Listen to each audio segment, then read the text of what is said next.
Can these four key modules help us perceive and navigate the world around us? Let's find out from Dr. Jill, the neuroanatomist with Big Think in today's video. Nothing brings me more joy than helping people better understand the tool they have to live their life on purpose. We have this magnificent brain, and it has different predictable parts. And the better we get to know those different parts, then we have more power over who and how we want to be in any moment. Let's use our brain to understand our brain. The brain does not have to be such a mystery. We can actually understand it, differentiate ourselves, and then behave in ways that bring us less anxiety and more peace. It thrills me. I love brains. Less anxiety and more peace? Sounds like a deal to me.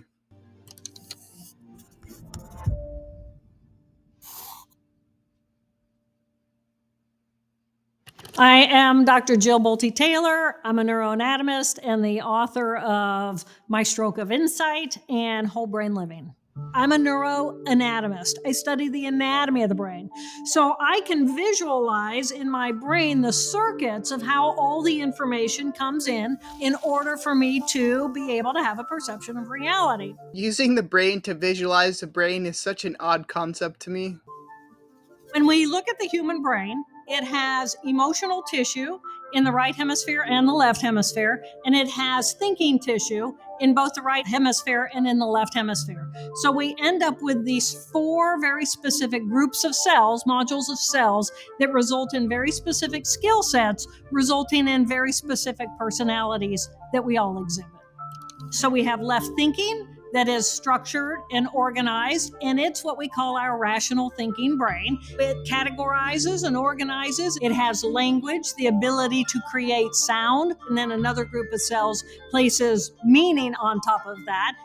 I know when I'm being analytical and I'm being structured and organized and I'm planning things for the future, or I'm counting 1 + 1 = 2, I know that that's my left thinking portion of my brain.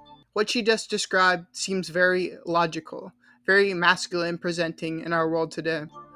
The left emotional part of our brain has miraculously stepped out of the present moment consciousness and given us the ability to remember things from our past or to project ideas into the future.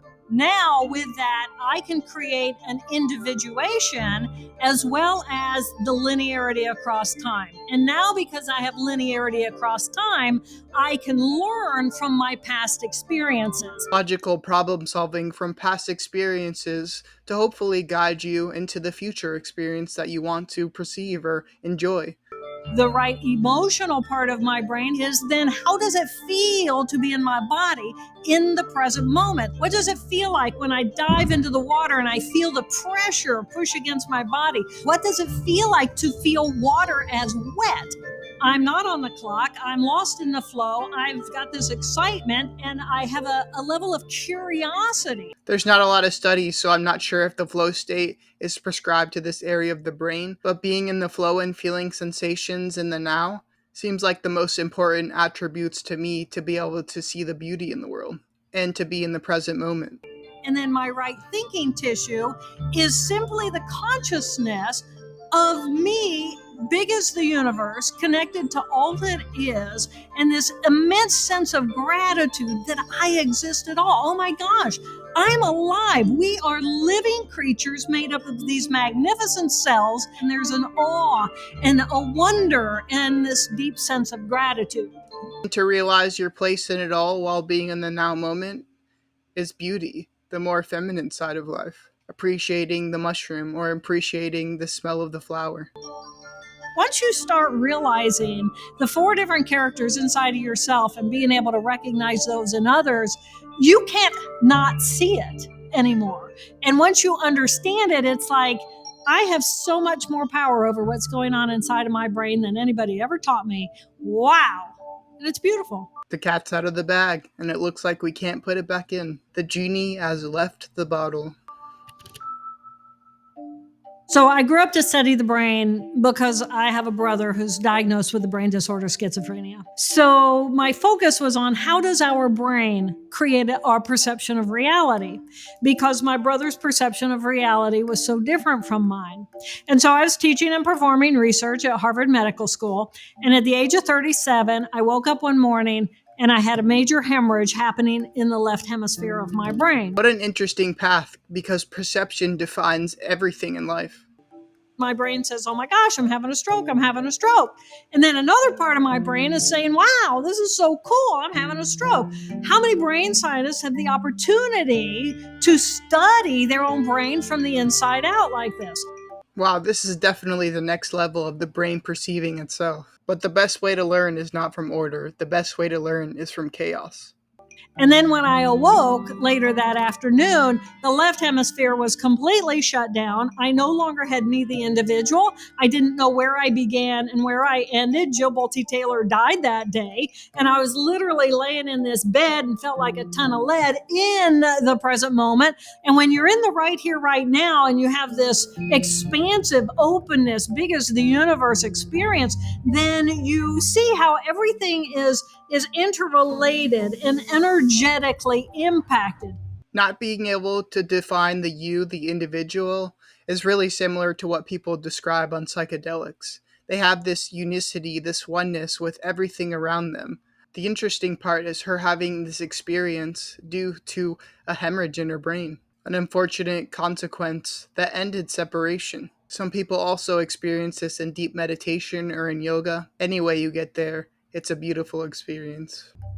So I still had those portions of my brain functioning, but me, the individual, I was gone. And we really had no idea, even following surgery, what I would get back or if I would have any ability to have any recognition or recollection of the identity that I had had for 37 years. Which had to be a scary experience, because unicity is one thing, being one with everything around you, but there's also the flip side to it, because being an individual is important and kind of what we're here to do. We're here to be our own individual, unique self. And a lot of times, people who reach this oneness or unicity forget that. So, what the stroke gave me was this new introduction to the depth of these emotions. However, my sadness, my grief is a whole body, whole envelopment, and it takes you to your knees and it takes you to the floor, and you just flood with this incredible emotion. And wow, I feel this because I loved. This is the beauty of being alive, but it's not designed to be a lifestyle. It's designed to be information that I can then learn from and hold on to and find meaning in my world. The emotions, the power of the emotions are so beautiful, so rich, so everything that without them, we would be 1 + 1 = 2, and who really cares? What a blessing and a curse it is to feel everything so deeply. It took 8 years for me to completely recover all function. I knew that I had completely recovered when that organizational part of me came back online and said, now I want to be the boss again. And the rest of my brain went, we are so glad you're back because we need your skill sets to be a functional human being in our society. But no, we are not going to live based on the values of the left hemisphere. We are now going to live as a collective democracy inside of our own head. I have to have that left hemisphere in order to be a functional human being. But even though my ego center is in my left hemisphere is not who I am. I am a left hemisphere and a right hemisphere. And there's beauty in that. We don't want to just use one side of the brain, one aspect of life. We want to combine each of them in order to form a balanced well being, a balanced human. We want to live in the paradox of using all things in life to come to a conclusion and not just one side or the other.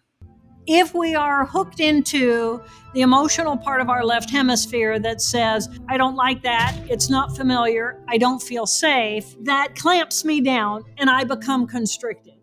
And I can fuel that by sharing those biases with those whom I am familiar with. Then we all become more constricted. We all become more rigid. We all become more we versus they. Yet we have the capacity to say, I am a part of a magnificent collective whole in relationship to a magnificent world. And as we engage with the world in a healthier way, the world becomes healthier.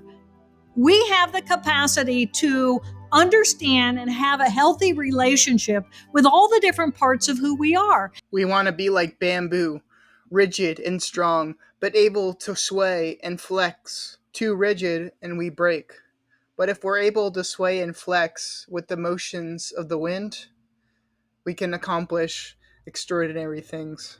And when we look at the anatomy of the brain, when we get that streamlined activity between the two thinking parts of our brain, the two emotional parts of our brain, and we're having a whole brain life, wow, things change.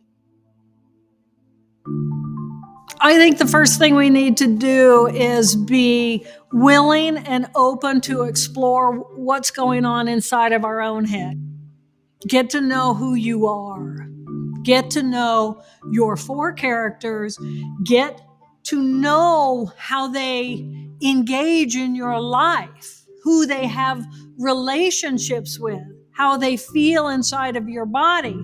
How much time do you want to spend in each of these four different parts? Once you know that, then you can create a negotiation. And to me, that's personal freedom, to be able to know I have the power to choose moment by moment who and how I want to be, regardless of my external circumstance. And it's a wonderful, wonderful way of being. Our biggest fear is fear of the unknown. And what's the biggest unknown than what's inside our each individual? If we can use this knowledge to our advantage, we can shift our individual world, which will shift the collective world around us. If you enjoyed this video, hit those like and subscribe buttons, and I'll see you in the next one.